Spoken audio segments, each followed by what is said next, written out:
তো চ্যাম্পিয়ন লিগের ডে 1 এর দ্বিতীয় দিন শেষ এবং welcome back to another part of preview and review. আজকের ভিডিওতে আমরা আবার কথা বলবো কি গতকালকের ম্যাচগুলোর রিভিউ নিয়ে এবং আরো কথা বলবো আপকামিং ম্যাচগুলোর প্রিভিউ নিয়ে। So let's start. তো প্রথমে রিভিউ যদি আসি, গতকালকে ম্যাচ ছিল অলিম্পিয়াকোস এবং পাসোস্টের। দানে আমি প্রেডিকশন দিয়েছিলাম কি অলিম্পিয়াকোস জিতবে, বাট আলটিমেটলি সেটা ড্র হয়।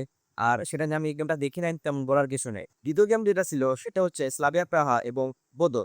আর আমি খুব প্রথম সাবিয়া প্রাহা জিতবে, বাট এটাও ড্র হয়। সো এখানে আমার বলার কিছু নেই, কারণ আমি ম্যাচটাও দেখি নাই, কারণ আরো ইম্পর্টেন্ট ম্যাচ ছিল। বাট দেন আসে ইন্টারেস্টিং ম্যাচ, যেমন ছিল ইন্টার এবং আয়াক্সে। আমি এক্সপেক্ট করছিলাম ইন্টার জিতবে এবং সেটাই হয়েছে, ইন্টারই জিতছে। বাট আমি এক্সপেক্ট করছিলাম কি আয়াক্সও একটু ভালো প্রভাব পড়বে, বাট এখানে আসল খেলায় সেরকম ভয় নাই। ইন্টারই 2টা গোল দিয়েছে এবং আর কোনো গোল হয় নাই, 2-0 লিডে ইন্টার জিতছে। বাট আমার পেশেন্স এবং কি 3-2 দিয়ে ইন্টার জিতবে, বাট আলটিমেটলি ইন্টারই জিতছে। সো আমার প্রিডিকশন একটু রাইট হয়েছে। গতকালকের সেকেন্ড ইন্ডাস্ট্রি গেমস সেটা হচ্ছে বায়ার্ন এবং চেলসি। আমার প্রেডিকশন ছিল কি এটা একটা হার্ড ফট গেম হবে বোথ দুটা টিমেরই জন্য এবং আলটিমেটলি ম্যাচ হবে 2-2 ড্র। বাট এখানে আম, বায়ার্ন জিতে গেছে 3-1 লিডে চেলসির উপরে।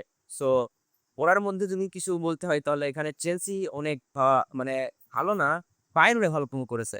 বায়ার্ন অনেক ভালো করছে, অনেক অ্যাগ্রেসিভ ফুটবল খেলেছে এবং এমএস ওয়াজে বলতে পারেন কি তার চ্যাম্পিয়ন্স লিগের একটা ফেভারিট হিসাবে নিজেদের প্রতিষ্ঠা করে নিয়েছে। বাট আলটিমেটলি যদি দেখেন যদিও বাইনের ফার্স্ট টিম কোয়ালিটি ভালো, বাট তাদের যে বেঞ্চে যে প্লেয়ার তাদের সেরকম স্ট্রেংথ নেই, ফলে তারা আমার মনে হয় কি তারা ডিপ রান নিতে পারে চ্যাম্পিয়ন লিগের মধ্যে। চেলসির কথা যদি আসি, চেলসিও মানে তাদের মধ্যে সেই প্রডিউসারটা আছে, তারা মাঝে মাঝে পড়াশোনা করে। বাট গতকাল যে ম্যাচে জাস্ট পিওর বাইনের ম্যাচ ছিল, যদিও লাস্টের ফার্স্ট হাফে শেষের দিকে মানে 45 মিনিটের অ্যারাউন্ডে গোলবাম্বার একটা গোল দিয়েও দেয়, বাট স্টিল ওইটা তেমন কোনো ডিফেন্স মেকার হয় না, কারণ সেখানে হ্যারি কেন এসে আমাদের ওভার গোল দিয়ে বি1 এর লিগটা নিয়ে নেয় বিয়ের দিক ক্ষেত্রে। আরেকটি গেম ছিল সেটা হচ্ছে আটলেটিকো মাদ্রিদ এবং লিভারপুলের। আর আমি এটা বলেছিলাম কি লিভারপুল জিতবে, আর আমার পেশেন্স ছিল কি 4-2 জিতবে লিভারপুল, বাট আলটিমেটলি আসল গেমের মধ্যে 3-2 জিতছে লিভারপুল। সো আমার পেশেন্স ক্লোজ ছিল। বাট খেলার মধ্যে লিভারপুল মধ্যে খেলছে সালাহ, এখন তার বর্তমানে তার লাইফের বেস্ট ফর্মে আছে। আমি এটা এক্সপেক্ট করছিলাম নাকি কি লিভারপুল প্রথম 6 মিনিটের মধ্যেই 2টা গোল দিয়ে দিবে, যা কিনা আলটিমেটলি অনেক রিস্কের হয়ে দাঁড়াবে আটলেটিকো মাদ্রিদের জন্য। বাট আটলেটিকো মাদ্রিদ অনেক হালকা পারফর্ম করছিল, তাদের বিটস অফ পিসেসে অনেক ভালো পারফর্ম করছে আটলেটিকো মাদ্রিদ। যেমন গরিয়েন্তে গতকালকের ম্যাচে অনেক ভালো পারফর্ম করছে, তার 2টা গোলই আটলেটিকো মাদ্রিদ তার কাছ থেকে এসেছিল। বাট দুইজন টিমই অনেক হার্ডফোর ফাইটই করছিল। লাস্ট মিনিটে মোহাম্মদ সালাহ একটা চান্স পেয়েছিল 4-2 করার জন্য, এবং ওই চান্সের পরে আবার আটলেটিকো মাদ্রিদ চান্স পেয়েছিল 3-3 করার জন্য। বাট আলটিমেটলি সেখানে লিভারপুল জিতে, এবং আমার ডিকশন এখানে রাইট কি এখানে লিভারপুল জিতছে। বাট একটা জিনিস মেরে সেটা হলো 3 জিতছে লিভারপুল। আর নেক্সট ম্যাচ যার ডিকশন আমারটার সঙ্গে মিলে গেছে সেটা হচ্ছে পিএসজি এবং আটলান্টার। এখানে কোনো ভাবার বিষয় ছিল না, সবাই জানতো কি পিএসজি জিতবে, বা আমি প্রেডিকশন দিয়েছিলাম কি পিএসজি 4 নিলে জিতবে, এবং আলটিমেটলি সেটাই হয়, পিএসজি 4 নিলেই জিতে।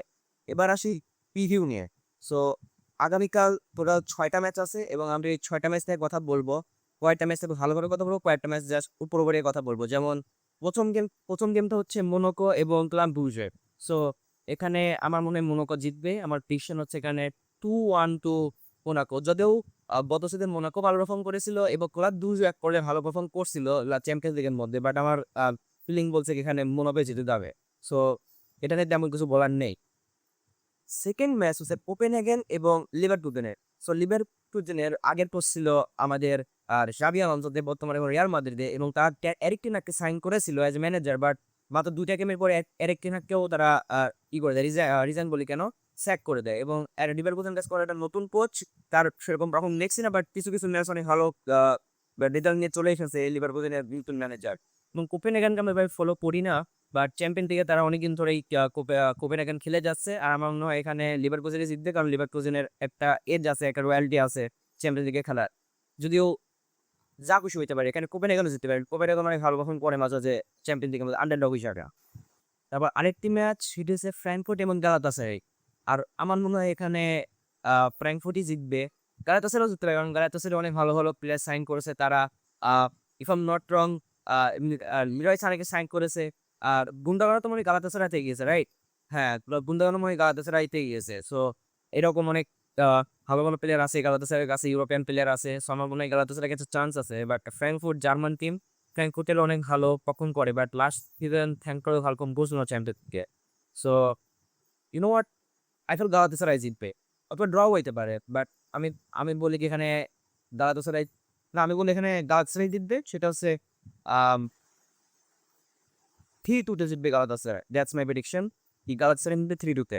তারপরে আসে আজকের ইন্টারেস্টিং একটা গেম, সেটা হচ্ছে ম্যান সিটি এবং নাপোলি।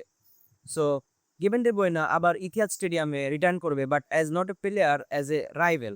আর আমার মনে হয় এই ম্যাচটা খুবই ভালো ম্যাচ হবে। আর আমার যদি কোনো একটা আনট্রেডেড প্রেডিকশন দিতে, আমার মনে হয় এখানে সিটি আজকের ম্যাচটা জিতবে না, আমার মনে হয় এখানে নাপোলি জিতবে। কারণ যদি বর্তমান কন্ডিশনে দেখেন, সিটির তুলনায় নাপোলির টিম অনেক ওয়েল জেলড এবং ওয়েল পারফর্ম করে আসছে তাদের লিগে, এবং তাদের কাছে অনেক ভালো ভালো প্লেয়ার আছে। অ্যান্টনিও কোয়াটারিং ভালো একটা টিম বিল্ড করেছে। অন্যদিকে সিটি যদি অবস্থা দেখেন, তারা অনেক অনেক শেকি একটা টিম এখন বর্তমানে রয়েছে। তারা কিছু কিছু ম্যাচ ভালো পারফর্ম করে, কিছু কিছু ম্যাচে খারাপ পারফর্ম করে। সো আমার মনে হয় এখানে নাপোলি জিততে। আমার বিশ্ব হচ্ছে এখানে 3-1 নাপোলি। হ্যাঁ, আমার এটা মনে হচ্ছে কি নাপোলি জিতবে, বাট 3-1 নাপোলি জিতবে। সো হ্যাঁ, এটা দেখার মতো ম্যাচ হবে, আশা করি আমি রাইট করব।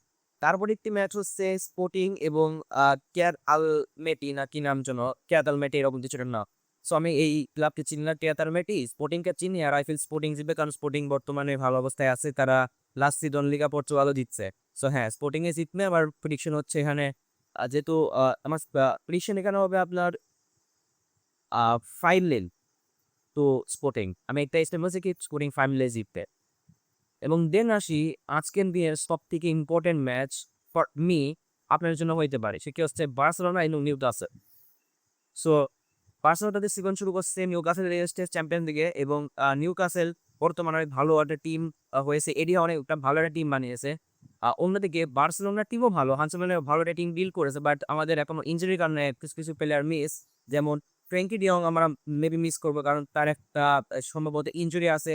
গাবিকে মিস করছি, এবং মূল যে প্লেয়ারকে আমরা মিস করবো সেটি হচ্ছে আমাদের লামিন ইয়ামাল। কারণ স্পেন ডিউটি করার সময় তার একটা মাইনার একটা ইঞ্জুরি হয়, যা কিনা বর্তমানে ওই ইউজিটা কন্টিনিউ করছে। সো আসলে বলে দিছে কি লামিন ইয়ামাল খেলবে না বর্তমানে, তার পরিবর্তে রাশফোর্ড খেলবে। বাট অন্যদিকে যদি নিউক্যাসলের কথা বলা হয়, নিউক্যাসলের টিম এখন বর্তমানে অনেক ভালো। তাদের যে প্লেয়ার তারা 6 ফিট 6, 6-7 ফিটের প্লেয়ার। আর বার্সেলোনার অন্যদিকে প্লেয়ার অ্যারাউন্ড 6 ফিটেরও প্লেয়ার সেরকম খুবই কম। লেভানডস্কি 6 ফিটের হবে, ক্রিস্টিয়ান এরিকসন 6 ফিটের হবে।